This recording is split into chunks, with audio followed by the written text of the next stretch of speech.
There was a man, a noble lord named Galtieri, the Marquis of Saluzzo, the very greatest and worthiest man of them.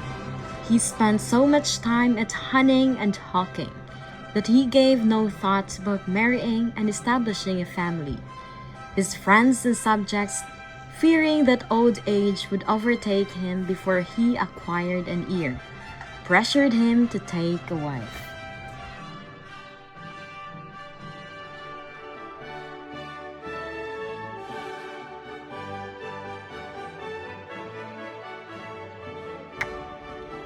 Galtieri resolved it in some indifferent space of time, dwelling no distant village, a beautiful and well-seeming poor countryman's daughter named Gresilda, giving Galtieri the power to spite those who had so urgently insisted that he marry, and her beauty he thought would make living with her at least bearable. Afterward, they made preparations for a magnificent feast, for a marriage of extraordinary state and quality, inviting all acquaintances in all parts and provinces about him. When the appointed nuptial day came, Lord Marquis mounted on horseback and had all things in due readiness with them.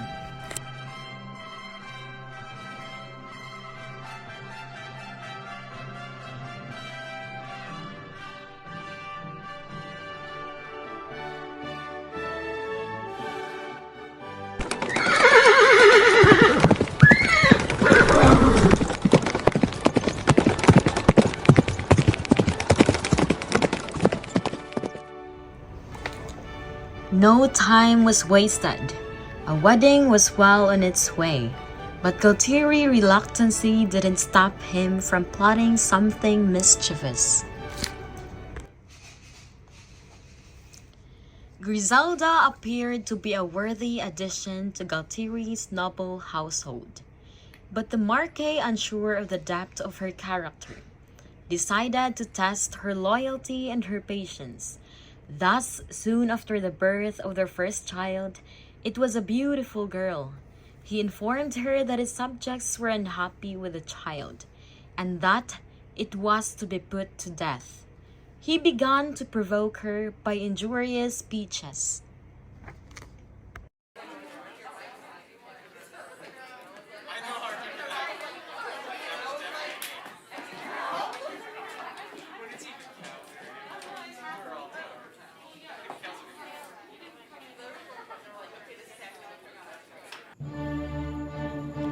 Without hesitation, she acceded to her husband's demands and sweetly kissed and surrendered the child.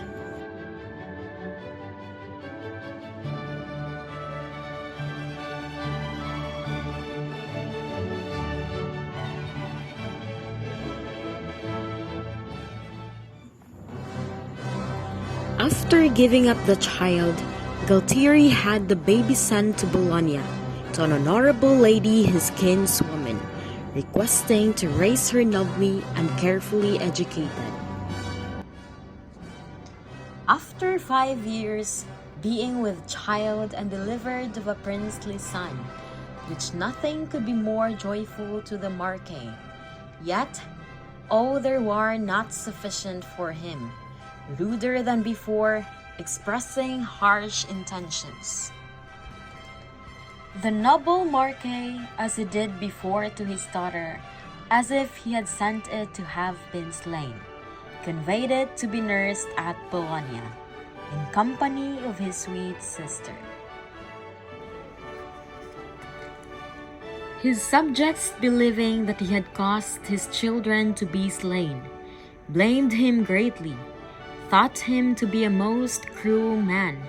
Within certain years after the birth of these children, the Marquis purposed with himself to make his last and final proof of Gresilda's patience. He publicly denounced Gresilda, claiming that the Pope had granted him dispensation to divorce her and to take a more deserving wife.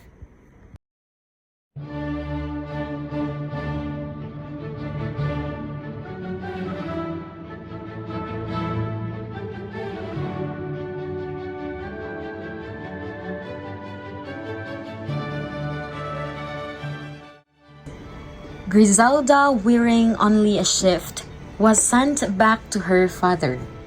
All these things, indignities, she bore without complaint.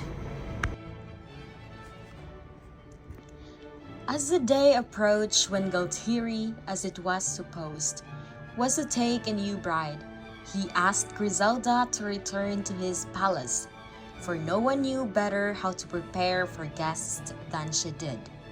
Griselda returned to her former residence, now as a cleaning woman and servant, to make preparations for her former husband's wedding.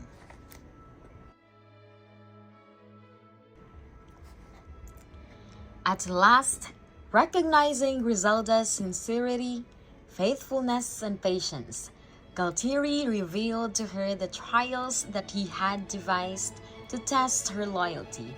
With tears of joy, she received her children and once again assumed her position as Galtieri's ever-patient and obedient wife. Representing the cast of the story of Gresilda, together with their moral lessons, Kathleen Nicole S. Tul-id as the main character Gresilda, Abigail Y. Arisgado as the Marquis of Saluzzo, Angelica Muralde as Griselda's father Yanucolo, Nicole Belunta as peer number 1 and the son of Griselda and the Marquis, Melody Hilbuena as peer number 2, Maria Abigail Cose as peer number 3, Fel Jane S. Estrella, the narrator and the daughter of Griselda and the Marquis.